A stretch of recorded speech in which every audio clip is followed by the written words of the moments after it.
Le parc national du mont Gorongosa, à 1000 mètres d'altitude, au cœur du Mozambique. Ces 40 dernières années, il a perdu plus de 100 hectares de couverts arborés par an. Une déforestation due à la croissance démographique, à l'urbanisation et à la guerre civile. Mais depuis 2020, la forêt renaît grâce à une culture jusqu'ici inconnue dans le pays, le café, introduit par Pedro Maugura, agronome de formation. Pourquoi planter du café? Pour deux raisons.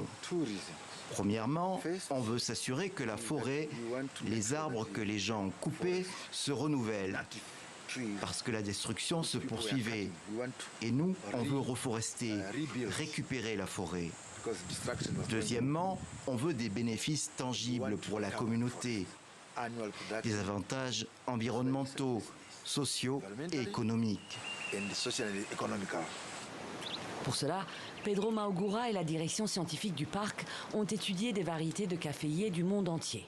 La solution, planter des arbres indigènes et des caféiers à l'ombre de ces arbres, à l'exemple des cultures de café en Amérique centrale.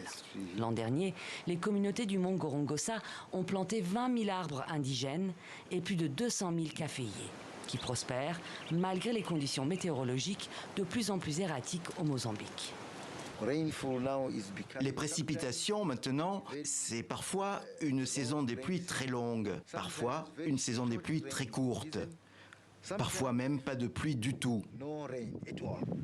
Alors on veut essayer d'avoir des espèces qui peuvent faire face à la sécheresse, aux insectes nuisibles, aux maladies et aussi des variétés qui peuvent être durables s'il y a une saison des pluies prolongée.